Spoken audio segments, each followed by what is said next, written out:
কোরবানির পশুর ওজন নির্ণয়ে ফিতার মাপ ও অনুমান নির্ভরতার পরিবর্তে এখন ডিজিটাল ওজন মাপার মেশিনে আস্থা রাখছেন ক্রেতা ও বিক্রেতারা। একটা সময় গরুর জগতের সবাই চোখের আন্দাজে গরু কিনা হতো এবং তাতে অনেক সময় ওজনের তারতম্যটা হয়ে যেত খুব বেশি, যার কারণে আস্তে আস্তে কি করা যায় যে বড় গরুর ওজনগুলো তো চোখের আন্দাজে নির্ধারণ করা একটু কষ্ট হয়ে যায়। তারপরে আসলাম আমরা ফিতাতে, বৈজ্ঞানিক একটা হিসাবে ফিতা আসলো, ফিতার অনুযায়ী। কিন্তু ফিতাতে একটা প্রবলেম হচ্ছে যে গরুর বডি স্ট্রাকচারটা প্রত্যেকটা গরু একরকম না।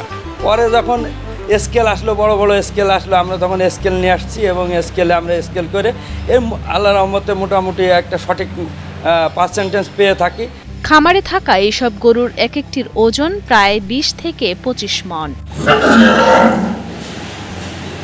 আর এখন স্কেলের মাধ্যমেই সঠিক মাপ ও দাম নির্ধারণ করে বিক্রি করা হচ্ছে এসব গরু। ফিতার দ্বারাই চোখের মাধ্যমে ওয়েট মাপার ধারণা করতাম, কিন্তু এখন একটা স্কেলের দ্বারাই আমরা সঠিকভাবে ধারণা পেয়ে যাই যে স্কেলের দ্বারাই আমরা সঠিকভাবে ওজন, ওয়েট, গরুর মাংস কতটুকু হবে, গরুর বডি সাইজ কতটুকু হবে, সবগুলো আমরা ধারণাভাবে পাওয়া যাচ্ছে। প্রতি বছরই কোরবানি ঈদকে সামনে রেখে হরেক রকমের গরু হৃষ্টপুষ্ট করে তোলেন চুয়াডাঙ্গা জেলার ছোট বড় হাজারো খামারিদের মতে গবাদি পশু পালনে স্বয়ংসম্পূর্ণ বাংলাদেশের চাহিদা পূরণে বেড়েছে সক্ষমতা। বর্তমানে আমার খামারে মোটা তাজা গরুর সংখ্যা 350 উপরই হবে, 400 কাছাকাছি।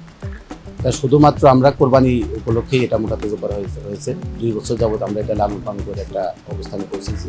খামারের এসব গরু মোটা তাজাকরণে খাবার হিসেবে প্রতিদিন খড়, ভুসি, খৈল সহ স্বাস্থ্যসম্মত খাবার খাওয়ানো হয় বলে দাবি পরিচর্যাকারীদের। এছাড়াও সময় মতো প্রতিদিন 2 থেকে 3 বার গোসল করানো হয় এদের।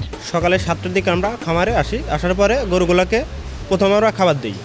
খাবার, কাঁচা ঘাস এবং বিছালি, অল্প কিছু ভুসি দেওয়া হয়।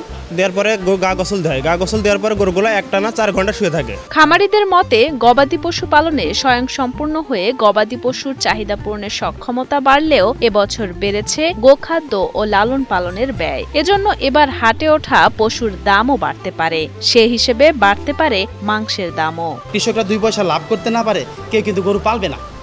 সারা বছর গরু খাওয়ানোর পরে, লালনের পরে তাদের যে একটা সেলফ লেবার আছে, সেলফ যে কস্টিং আছে, ওইটা পর্যন্ত আসে না, তখন কিন্তু তারা গরু পালবে না।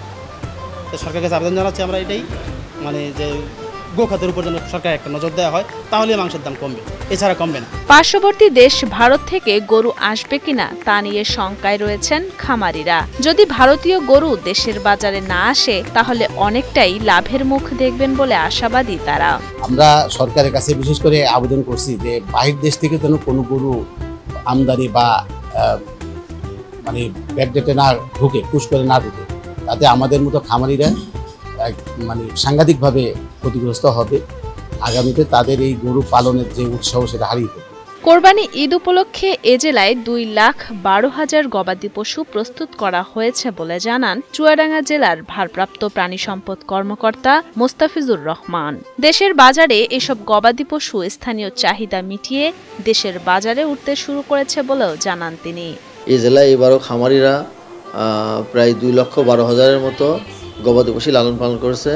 এর মধ্যে 1,57,000 ছাগল রয়েছে, যেটা আমরা জানি শুধু দেশের খ্যাতি ছাড়িয়ে বিদেশ পর্যন্ত যে সুনাম আছে ব্ল্যাক বেঙ্গল গোট, এবং 55,000 গরু রয়েছে।